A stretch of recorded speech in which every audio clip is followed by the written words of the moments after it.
I have some stories where things have gone kind of bad that might be kind of interesting. You want to hear them? Once I was doing I flew a lot of red eyes for a long time. And then, when you're traveling a lot, you always end up on a late flight. And one time I was going to San Francisco, and I arrived at late into the city and got to my hotel at like 2 a.m. And my room had been sold to someone else. They had no place for me to stay. So I ended up asking, if I could just stay in the hotel lobby. They told me no, I couldn't. I had a meeting in the morning, so I had to do something.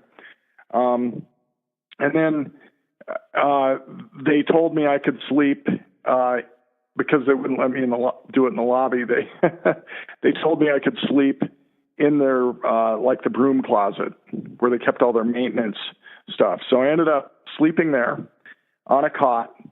And that morning, the next morning when I woke up, I came walking, I walked out into the lobby because I needed to find a shower. And it was so funny. My coworker was standing there, and he was in, complete shock that I had slept in this broom closet overnight. And it was kind of a shocking thing. And to add to the problem, my bags didn't show up that night. So I had to go shopping that morning for clothing to wear to my meeting.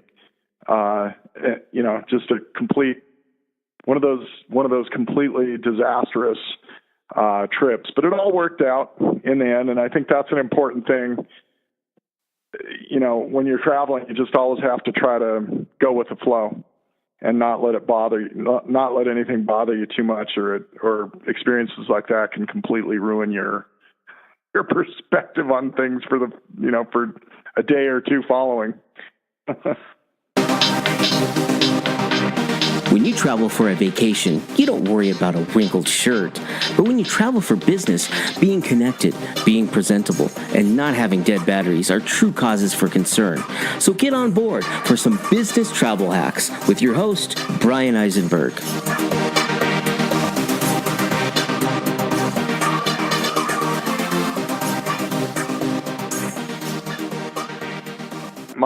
My name's Jon Nordmark, and I was the founder of eBags.com, or co-founder of it, and then at CEO for 10 years, chairman for longer than that.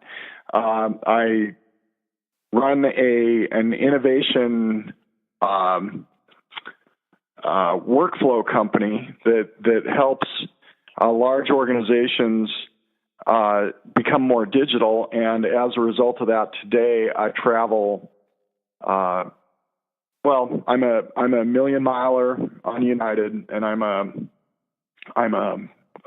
usually get pretty close to 1K every year. Some years I am that, and some years I'm at 75,000 miles.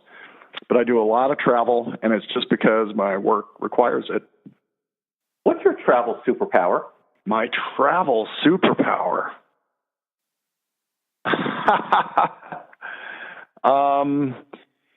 I guess for me, it's it's really trying to stick with these two programs, the Marriott and the United programs, just to take advantage of all the points and miles I accumulate so that my family can take advantage of them. And it really helps us have great family trips.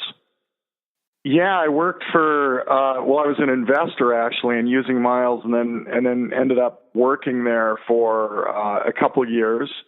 And UsingMiles was all about learning how to get the most out of all your mileage programs and, hotel programs, car programs. The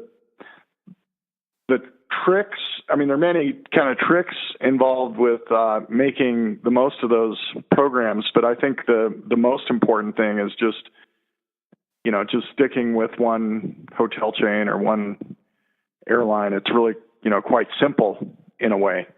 Being co-founder of eBags, I'm sure you've had your choice of of luggage and rollerboards and carry-ons and all of that. And so I think you're going to provide some very interesting insight for people on this question, which is when you travel, how do you travel? How do you pack? What do you use to travel with?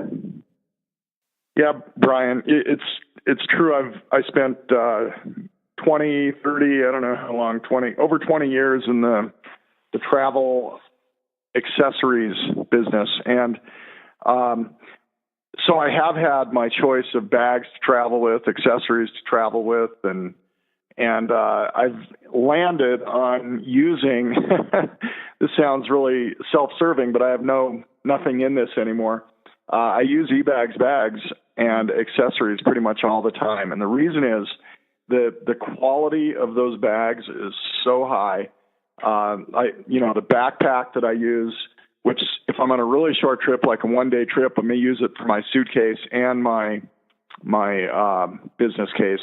But the backpack I use is called the Professional Slim backpack from eBags. It's their brand. And if you read the reviews, the 4,000 some reviews on the website for that bag, it is,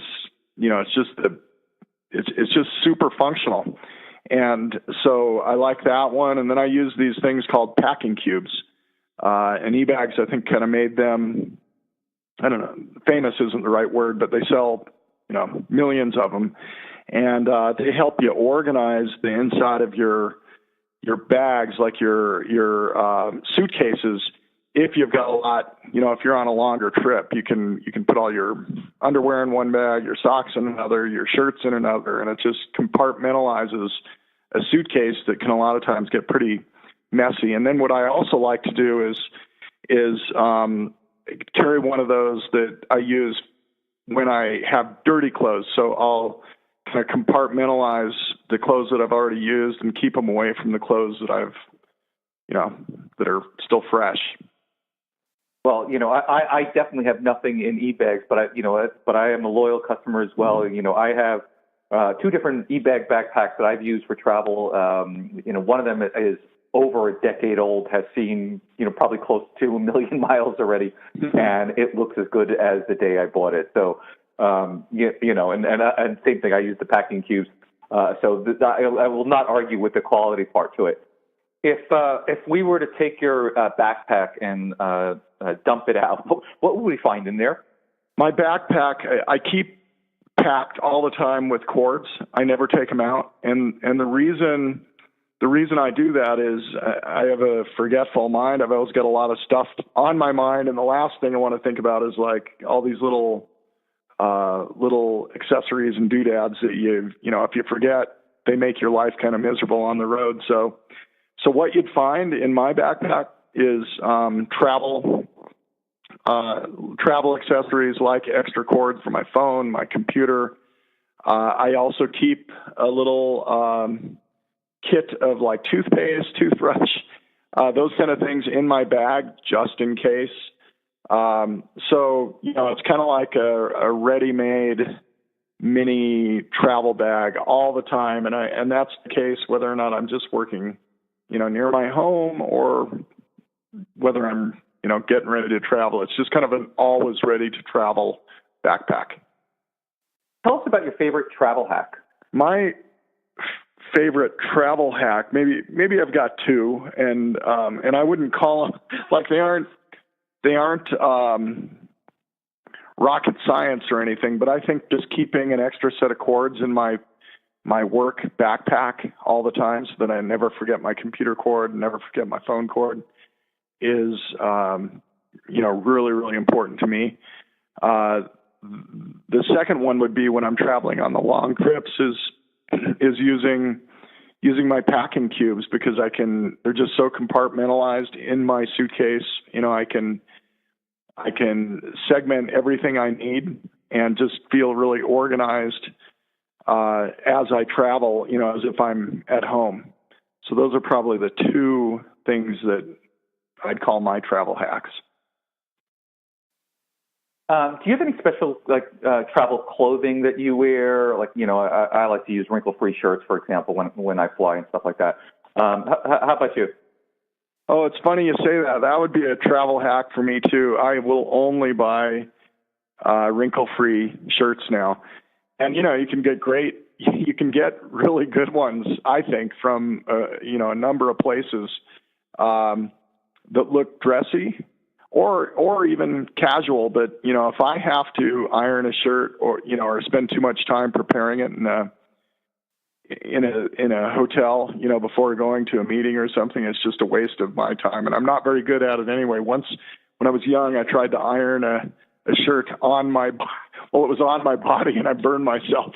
And I would, that kind of goes to show how much pre-planning I do going into, a trip.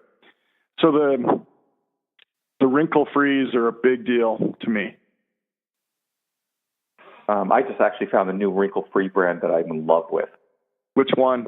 Have you seen Mizzen in Maine? Oh, hold on. Not only are they wrinkle-free, they are machine washable, and you just hang them because they're performance fabrics.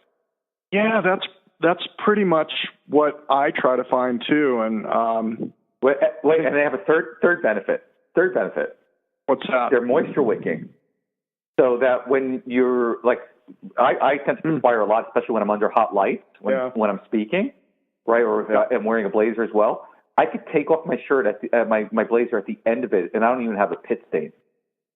Really? Is there a destination that you'd love to go to but have never been to yet? Definitely, Israel. I want to go there really bad. I'm thinking in the next year I will go there. But I hear again and again from people, it's just a great place to go. It's one of the most inventive places in the world, one of the most productive places in the world, and I want to experience that. What is the one thing you never travel without, besides your cords?